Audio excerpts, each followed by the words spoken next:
Yo, what's going on, man? Free game all day, man. You know what it is, man. Hey, hit that like button, hit that subscribe button, man. You know what's going on, man. This is a beautiful Monday, man. It's beautiful out here. It's nice. It's real nice. You know what I'm saying? So, I'm going to do a little narcissistic abuse today. I'm going to talk about that. You know what I'm saying? Cause, you know, I'm gonna tell the story when I first found out that I was dealing with a narc. Because I dealt with the narc for at least about, what?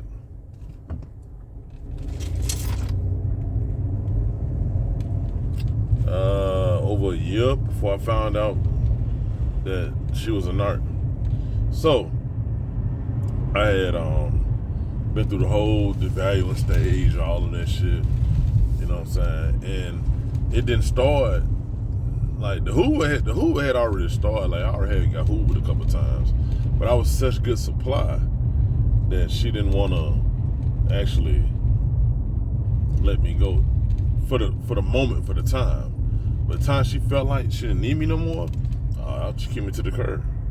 You know what I'm saying? So when she kicked me to the curb, she still wanted my attention. She still wanted me to give her that fuel, you know, being with her. And you know, my dumb ass went and did it. I still gave her the fuel. You know, I still going back and forth. So it was a friend of mine who the one, she actually told me, you know, she put it out there like, hey, like, I think you're dealing with a narc. And I'm like, what? She said, yeah, I think you're dealing with a narcissist. I'm like, oh, really? So I have been dealing with this person for like over a year. And this is the beauty of the shit. So when you know better, and that's what this channel is about. This channel is about that and about anything else I talk about. When you know better, you're not going to waste your time. Let me close this sunroof.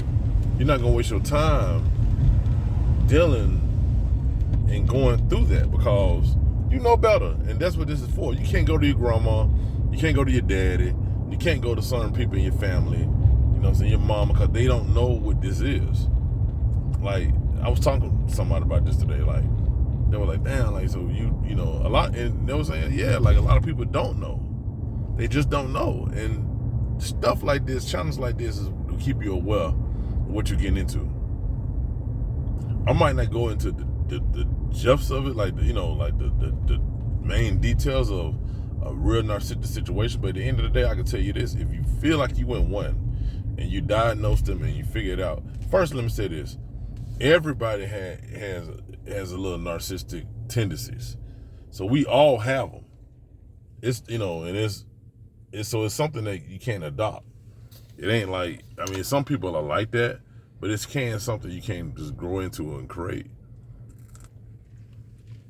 And it depends on whatever your situation is. So overall,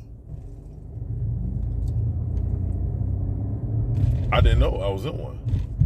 But then, once the person told me and I found out,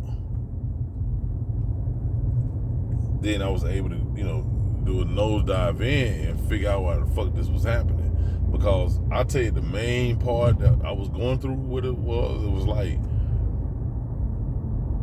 the hoovering. Like, we won't talk, just do something, start an argument, and then we'll break up, whatever, and we won't talk for like a week. And then she'll call me back, like, ain't nothing happened. You know, and I'm like, the fuck? You know what I'm saying? Like, the fuck going on? You know, she had like nothing ain't ever happened. So, you know, I didn't know what that was. So when I started talking about it, because I'm like, this seemed kind of blatant. And I knew better, but I just didn't know what was going on. Because I felt like I was losing myself. And see, that's a true sign too. When you feel like you're losing yourself, when you feel like you're not that person no more, like you're losing yourself, like that is the main thing that you go through. You feel like you're losing yourself. You're like, damn, no, I'm not myself no more. And so you just kind of like stuck. So that I was going through that. And so once I found out, then, you know, I have an understanding, but I still dealt with the person. I didn't just cut them off because I didn't understand then how important it was for me to cut them off. So anytime you come across a person like that and you realize you're in that situation, you got to cut them off, because you can't keep this going. And what's going to happen is it's going to get worse. The argument's going to get worse. The situation's going to get worse. They're going to make you think you're tripping, make you think you're crazy, but the whole time they're cheating. And the whole time they're doing this, like they're cheating anyway, but they're cheating though, but they're trying to make it seem like you don't know what you're talking about.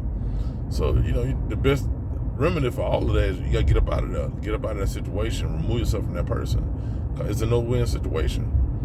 But, yeah, man, that's when I first realized I was with a narc during that period of time.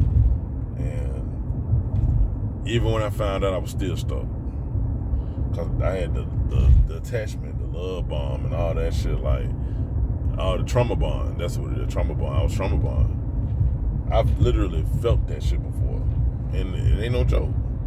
If you a loving, empathetic, caring person, and you dealing with a narc, they will make you feel all those things, and there's no shame in it.